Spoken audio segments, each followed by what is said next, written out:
Welcome back. So let us see another voltage scaling technique, that is dynamic voltage and frequency scaling. Here, along with the voltage, the frequency also scaled. So two approaches are represented here. One is dynamic frequency scaling and another one is dynamic voltage and frequency scaling. But here the frequency scaling is implemented based on the workload. Based on the workload assigned to that subsystem, the frequency can be changed.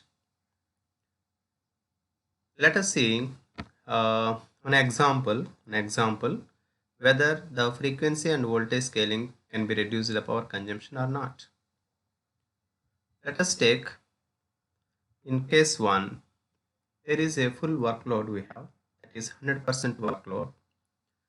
In order to complete this workload, the time taken by a particular system is T1 at a particular operating frequency.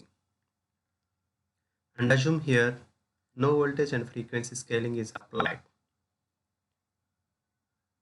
In this case, assume the power consumption, average power consumption value is P1, so that the energy consumed here is represented as E1 and it is given in terms of power and time is P1 into T1.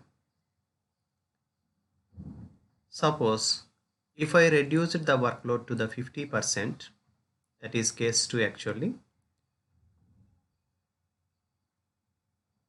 Now I reduced the workload to the 50%, but the system operating at the same speed. So how much time the system takes to complete that work?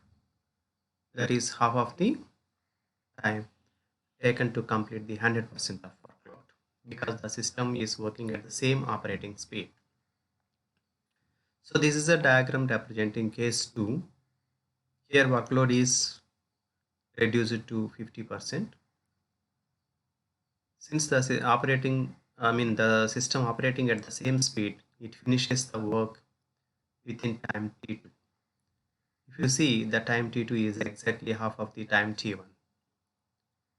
And the average power consumption here assume same P1, so that the estimated energy is E2 equal to P1 into T2. But the amount of energy whatever consumed here, E2, is exactly half of the E1. Now I reduced the speed of the system. Now go to the third case. Here, if I reduce the speed of the system by 50%, so that the system takes T1 time again to complete the 50% of workload. Therefore, the average power consumption is less, that is noted as P2. Here what I did, I reduced the system speed by 50% so that it takes time T1 to complete that 50% of workload, and the average power consumption is P2. Therefore, here the amount of energy consumption is expressed as P2 into T1, but it is same as the energy consumed in the previous one. Now what I did is, along with the frequency scaling, I also applied voltage scaling, so that again the power consumption is reduced and it is represented by the letter P3. So in this case, the amount of energy consumed is represented as E3, expressed like P3 into T1. So comparing all these cases, if you apply both voltage and frequency scaling with reference to workload, the power consumption or energy drawn or energy consumed is very less. The energy consumed is very less. So this is the technique involved in dynamic voltage and frequency scaling technique.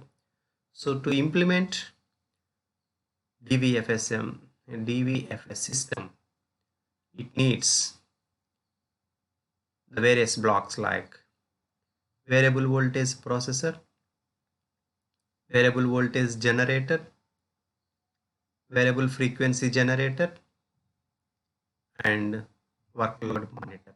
These are the major important blocks are necessary to implement for the implementation of dynamic voltage and frequency scaling system. Let us see the block diagram of dynamic voltage and frequency scaling system. See, this is the block diagram. Here, lambdas represents the number of tasks from different units represented as task Q. The number of tasks decides the workload of the processor. Here the workload monitor continuously observes the amount of workload on the processor.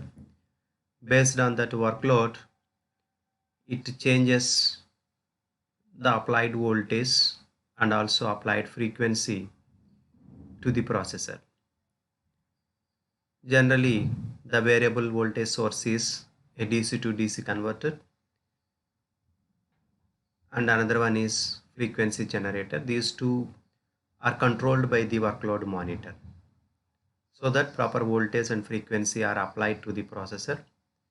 Hence, the power consumption is reduced in the dynamic voltage and frequency scaling technique. Let us see another technique is adaptive voltage scaling technique. Here also both voltage and frequency are scaled, but this is the system consisting a closed loop system, a closed loop feedback system it has. So that based on the real-time workload, the frequency and power supply values are changed so that the great power consumption is achieved in the adaptive case compared to the dynamic voltage and frequency scaling system.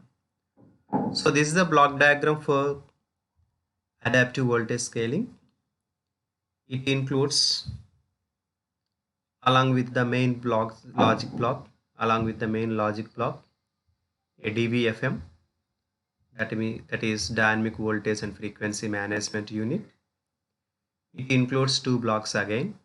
One is dynamic voltage control and another one is dynamic frequency control.